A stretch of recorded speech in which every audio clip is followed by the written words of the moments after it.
Welcome back to Drafty Toons Reloaded. I'm your host, Jesse. And I'm Andrew. And we're going to go ahead and jump right into something dark side. The runtime on this one is 54 minutes. This movie came out in 2009. Same credentials as producers and directors I said last episode. If you haven't checked that out, go check that out on the Harvest Moon. Let's just get right into it. Let's go with beginning scenes when Luke is like traveling around Hoth. Nothing really happened. I mean, he got abducted. I mean, yeah, he was just kind of traveling, and then he was like out scanning the area, and then he got abducted by the Cookie Monster, which sounds absolutely ridiculous, but that's what happened because we love our Muppet references. Wampa Wampa. Wampa Wampa. I love all the jokes that are piled into this one. This one has probably the most jokes that are like the best. Yeah, I think I laughed in this one way more than I laughed in any of the other ones. I especially laughed pretty hard in the beginning when they first dropped the recon droid. Oh my gosh. Freaking Joe. They chose the perfect character to play the recon droid. When he's finally like gets down there and he like touches down, he starts scanning, his legs drop out like they're antenna. And it's just like they're all like bent up and stuff, and they're just like wah wah wah wah wah wah wah wah wah. It's the greatest.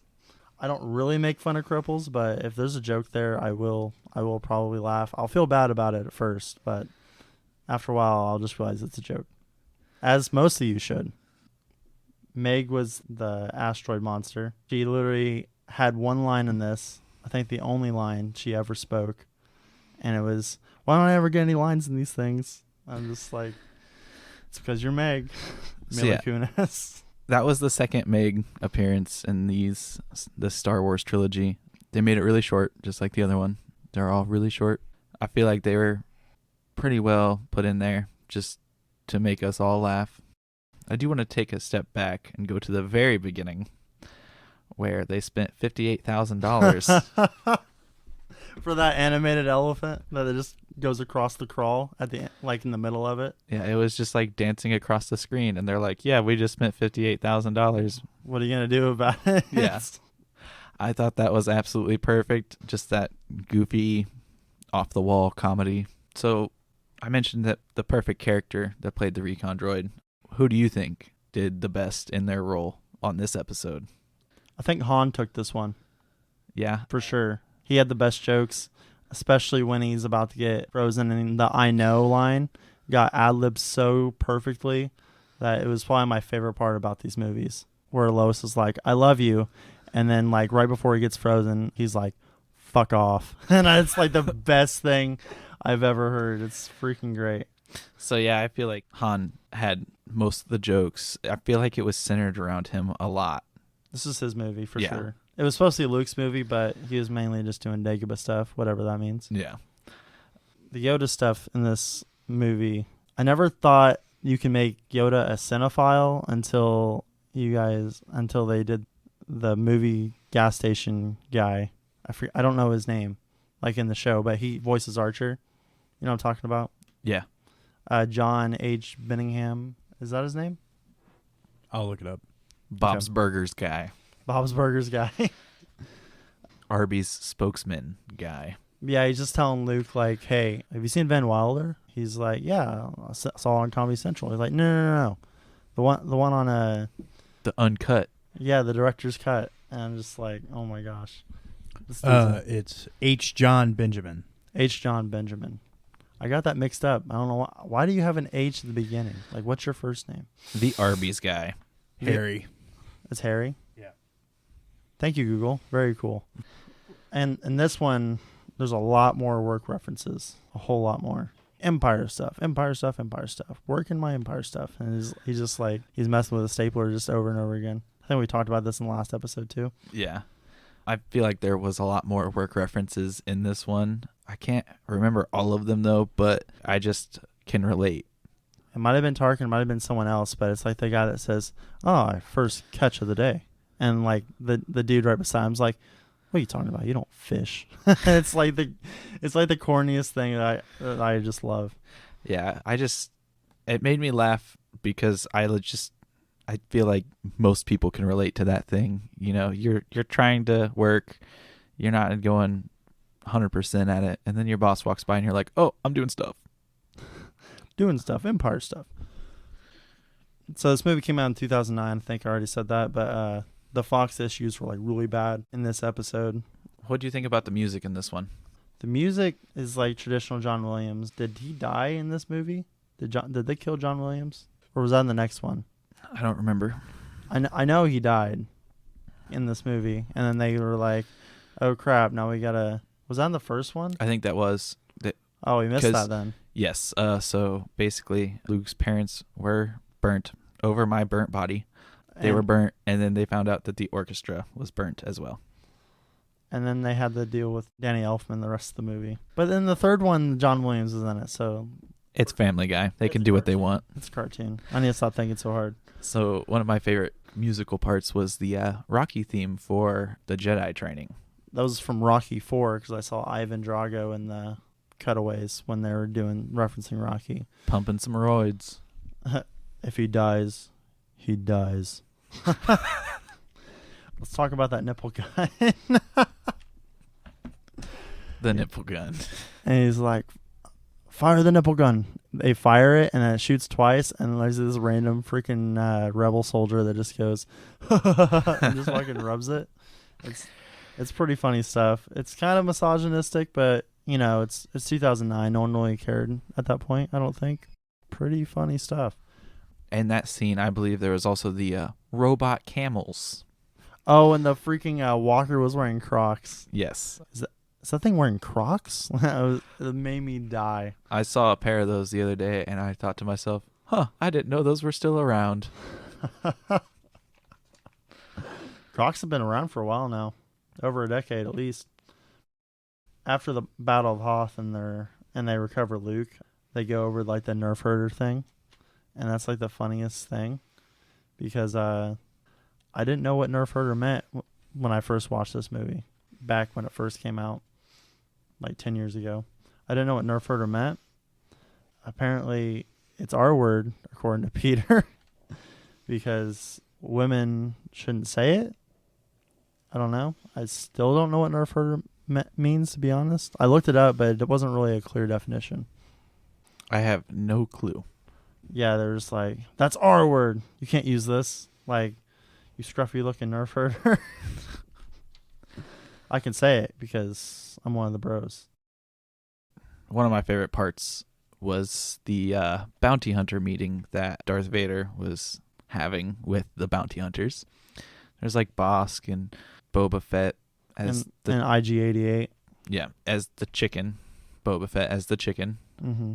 Or the chicken as Boba Fett. Yeah. I'm a little disappointed that they didn't have a giant brawl scene between Han and the chicken.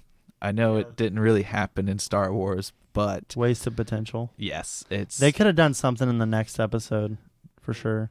I've always really enjoyed the brawling scenes that were like super long, super exaggerated. Super ridiculous. Yes. Like turbo to the max, like high pace fighting with surroundings at all times. But I don't know if they could like do those kinds of fights, because in those fights, like you've seen them, they move around a lot. There's not a lot of space to move around in these scenes that they're in these spoof movies. I just wish they would have done something there with that, because they could have done something when they're in the Sarlacc pit or whatever. They could have done like a dramatic fight scene with Han being blind.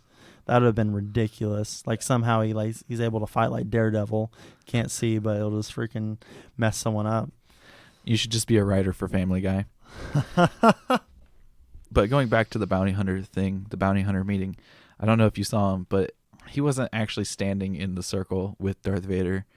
But right before that, he was standing on the Death Star. It was Dog the Bounty Hunter. Yes. And I was just thinking to myself, if they had sent Dog the Bounty Hunter after Team Jedi, that'd have been game over. Dark side would have won. They also had Raggedy Andy. Darth Vader's like, who are you? And he's like, I'm Raggedy Andy. And then Stewie's like, get the fuck out of my bounty hunter meeting. And it's like the greatest thing, because It's so dismissive. It's just the delivery is perfect. Everything was spot on with that part of the movie. Yeah, I feel like Stewie delivered his jokes. I think if anyone shared this movie with Han, it would probably be Stewie. Yeah. Because his Darth Vader is pretty good. His delivery to all of his lines were just flawless. There was never one where I was like, that seems out of place. They were all like pretty funny. He just did a really good job of being the kind of Darth Vader they wanted him to be.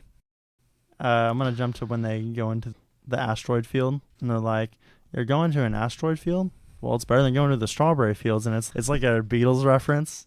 And it's the greatest thing because they're just talking about one-legged chicks. They're like, yeah, I started seeing this one-legged chick. What was her name? Peg? and then Ringo's like, no, Eileen. It's like the funniest. Like, and they're like, Ringo got it. Just talking shit about Ringo. It's perfect. I love it. Jumping again to another joke of mine that I love. They're on Dagobah. All of a sudden, like, meanwhile, the Legion of Doom, the thing pops out of the water. And then Luke's like, not now. And then he's like, okay. It was like those quick little jokes that I love. I don't know why. It's just perfectly timed. It's my kind of humor. Family Guy's always been really good at those just side jokes that just pop up in the middle of something. And sometimes they don't get a laugh, but when they do, it's freaking hilarious. Yeah, some of them are really, really good. Others are like, meh. Yeah. We went over the Rocky IV montage, Dog the Bounty Hunter. I went over Raggedy Andy just earlier. So there was a scene where Lando is actually wearing Han's clothes, and I never realized it, but they pointed it out in this movie for sure. They pointed it out, and I went back and checked it, and he really is wearing Han's clothes. And it's... I think Brian said he's like why is Lando wearing Han's clothes? Like, go back to the actual movie and rewatch this. He's wearing his clothes.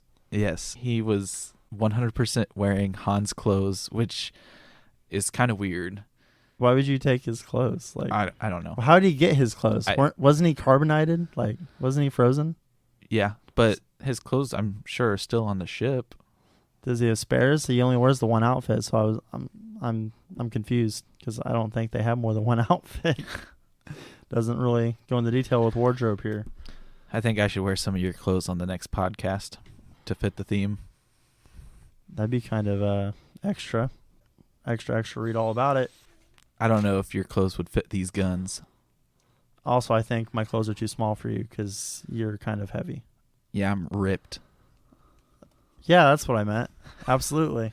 You're totally in shape. I love it. Han has vertigo in this. Did you know that? No. That was like one of my notes. I was like, Han has vertigo. What is vertigo? I don't know what that is. Nathan, fact check that, please. I'm on it. None of us know anything. We're just here to make you laugh. Back on Hoth, there was like this Imperial Walker that Luke went under. The Walker was pregnant with a fetus, and like Chris went up into the actual Walker and saw the fetus, and he's like, this is a war, this is a war, this is a war. And I think that's referencing Vietnam, but I'm not sure. I'm not going to infer anything. But it sounds like some Vietnam stuff, and this movie took some risk with some of these jokes, and I absolutely love it for it. All right, vertigo, a sudden internal or external spinning sensation often triggered by moving your head too quickly. Common causes of this symptom, vertigo, can have causes that are due to underlying diseases, examples including spinning circles or medication side effects. I think it can also have a thing to do with like a equilibrium thing. That would be terrible to have if you're a pilot that goes through space on the daily. That must have been the joke. So the thing with that is there is no up in space. So if he's spinning, he is in space. It is all the same. Don't blow my mind right now. I don't want to think about that. I don't want to think what it's like in space. I'm on planet Earth. Let's go to the spoiler alert when Stewie's like, no. Spoiler alert, I am your father. And it's like they actually put the spoiler alert in there. If you haven't figured it out by now, like Darth Vader is Anakin Skywalker and stuff like that. Yeah, if you haven't watched the original movies that came out like 30, 40 years ago. Before I was born. Way before we were born. We're too young for this movie. Well, the originals. Just kidding. It's for everyone. So one of my favorite jokes that they had in there was after Darth Vader cuts Luke's hand off, Leia senses Luke is in trouble. And she's like, I know where he is. Turn around. And they go find him. And she's like, he's somewhere around here. Luke, wave your right hand if that's you. Oh, yeah. I have this in my notes. Wave your right hand. And he's like, God damn it. No, what he says is, it's me, you fuckers. And I fucking love it. He's just so frustrated because like, I would give my right hand for this day to just end. And I freaking love that line. He goes down that chute in that wherever he's falling down at. He comes across this maintenance guy. Out of nowhere, you just see the hand in his pants, like Luke's hand in his pants. Did you find a hand down here? And then he's like, nope. And he's just in his pants. And I'm just like, what the fuck? So I didn't catch that until you had like mentioned it while we were watching it. But yeah, that was pretty good. And then like as Luke's waiting there for someone, he's like, Leia, Ben. And he's like, Tom Selleck. Out of nowhere, just Tom Selleck. And it goes to this like cutaway of just a random piece of footage of Tom Selleck reading in his bed. And he's like, he had like that face like, y'all hear something? Y'all hear that? Tom Selleck's force sensitive. I mean, how else would he freaking make all those cool things? Wait, was he MacGyver? No, Magnum PI, right? Yes. I get those two Yes. confused all the time. I'm such a silly nilly. Oh my gosh. Oh, let's go back to Hoth real quick because there's a few more jokes I want to talk about. Go for it. The bag of ice. The bag of ice. when the random dude's just like, Han, you forgot this, and he's like, what? Bag of ice. And then like earlier he was like, hey, you need a bag of ice? And it's like, you're hilarious because we're on Hoth and there's a bunch of ice, and there's ice all around us, and there's like electric stuff nailed to the freaking ice, and that's safe. And they were talking about that, and they just come back. It's like, Han, before he went to go look for Luke, he's like, you need this, and he's like, what? Bag of ice. And it just kills me. So for me, the first like 2 times he had said something about the bag of ice, I laughed. The third time, I was like, okay, this is getting old.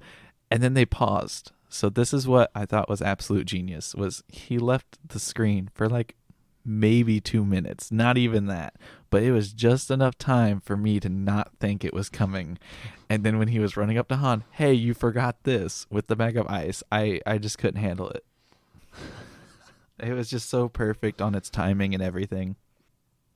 Han's code name is probably one of my top 5 favorite jokes in this thing. It's like, I'm sorry, I don't go by that anymore. What'd you say? Captain Solo. And like, nope, that's not my name. Carlos Spicy Wiener, do you copy? And he's like, Carlos Spicy Wiener, here, go ahead. It's perfect. I love it. It's just so random. Why Carlos? And well, I mean, Spicy Wiener speaks for itself, but you know. I went over all the jokes I wanted to talk about. At the end of the crawl, let's jump back a little bit more, where it's just like, let's watch some goddamn cartoons.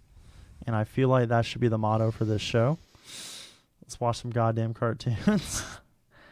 But yeah, this movie is my favorite.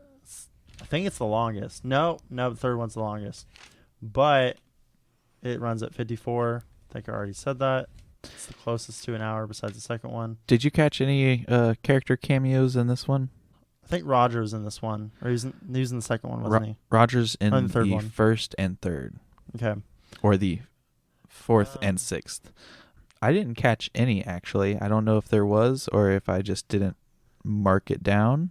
There was a bunch of cameos in the third one, which we'll talk about. Yes. But I don't remember a whole lot of cameos other than... No, I don't remember any.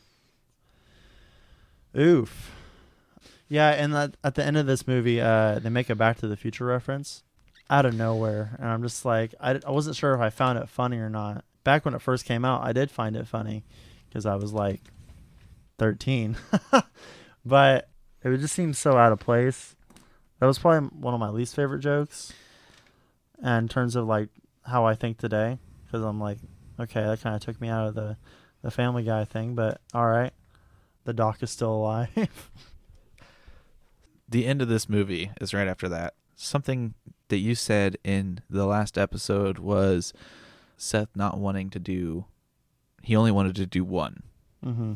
So in the end of this one, I thought it was pretty funny how they put to be concluded instead of the typical to be continued, Mm-hmm. almost as if he's trying to end it sooner than they want it to be.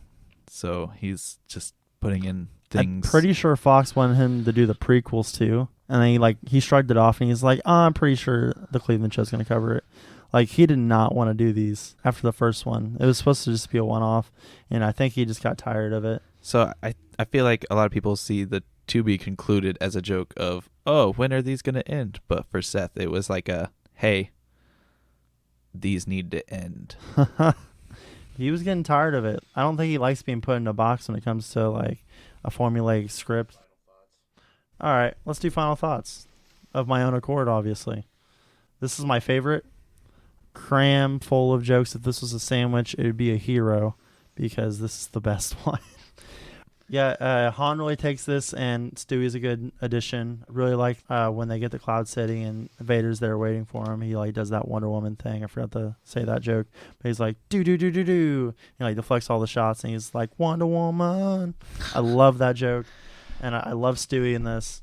I love Han in this. They both do great. Luke was a little lackluster, but that's his character. I feel like Luke did good, but he just wasn't in it as much as like. This one was heavily focused on Han, and the next one's going to be focused more on Luke, obviously, because it's the conclusion of his arc. Yeah, Han and definitely Stewie took this one away. Darth Vader, they took this episode and they ran it, and it was fantastic. So Jesse, 1 to 101 this time. What would you rate this movie? Give it a solid 92.5. Half because Meg was in this movie. Is that bumping it up a half or taking it down a half? It'd be a 93. So Okay. it would have been like an A-. So I think I'm on pace with you. I would say an A-. I was entertained the whole movie. I laughed the whole movie. I was totally focused on the movie the whole way through. I don't think there was anything that really broke my attention with the movie. It was really funny. I'm gonna have to say 93. Just a guess. What a cop-out. 93.5. Oh my gosh. This guy. Okay. Before we wrap up today, I just want to say a few plugs. If you want to get a hold of us on Twitter or Instagram, it's at DraftyQ. Also, subscribe to us on YouTube, Drafty Quarters Podcast Network. Give us a like on Facebook at Drafty Quarters Productions. You can be a patron on Patreon on Drafty Quarters Productions. Go ahead and give us a follow, subscribe. We have a few tiers up right now. If you have any questions about that, email us at draftyq@gmail.com. Other podcasts, you can reach us on Twitter at Crimson Ring Pod, at Drafty Dames, at Big Smooth, which is our lovely producer, and at Woodscale 1, that is Doug, and he has opinions. Okay. This has been Drafty Toons Reloaded, and I will see you next Thursday.